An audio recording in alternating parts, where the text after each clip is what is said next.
This is David Mackey, the host of Melon News TV. Hey guys, there's a story that I recently did a video about, a story about Jermaine Massey, the gentleman that was kicked out of the Portland Doubletree Hotel for having a phone conversation in the hotel lobby.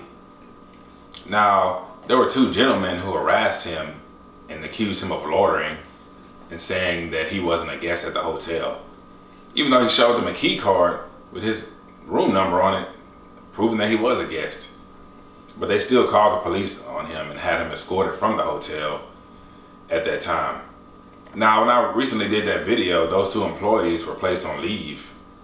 But now, those employees have been fired based on their discriminatory actions against Mr. Massey.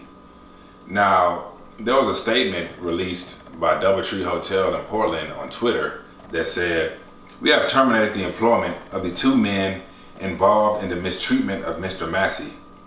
Their actions were inconsistent with our standards and values. We reiterate our sincere apology for what he endured and will work with diversity experts to ensure this never happens again." So guys, my opinion, the hotel made the right move with firing these employees, because when you make discriminatory remarks, when you racially profile people for sitting in the hotel lobby talking on the phone to their parent, which was an emergency situation that Mr. Massey advised, you should be terminated, because you didn't know if he was a guest at the hotel. You just assumed that he was just loitering because he was black sitting in the hotel lobby. No one tried to actually talk to him and to see if he was a guest or not. They just immediately assumed that he was loitering, then they called the police. So guys, these situations happen when racially profiling happens in society. But guys, you have to use your voice. You also have to use your phone, because guys, this phone is your protection.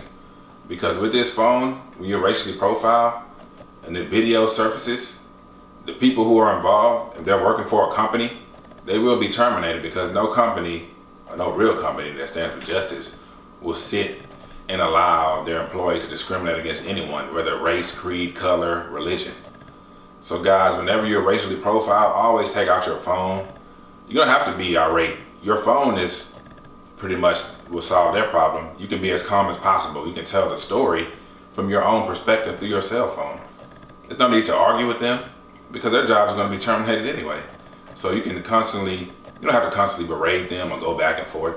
Just detail it all through your phone. Talk about how they're discriminating against you. Talk about how they're racially profiled against you. You can talk about anything in that instance. And once it goes public, the company has to then determine either they're going to part ways with their employee or stand behind them. And in most cases, the company won't stand behind the employee, because they will lose money, they will lose business, and they will lose respect with their customers. So guys, always just remember, you're racially profiled, bring out your phone to tell the story, have witnesses, because you don't need the police in these situations. You don't have to call the police, you don't have to call your parents. Just bring out your cell phone. They can let the cell phone tell a story. And guys, also I want to let you know, please like the video and comment down below on your thoughts about the recent firing of these employees who racially profiled a customer of Doubletree Hotel. Also subscribe to my channel. And guys, also remember, only we can create the change in our communities. And until next time, take care.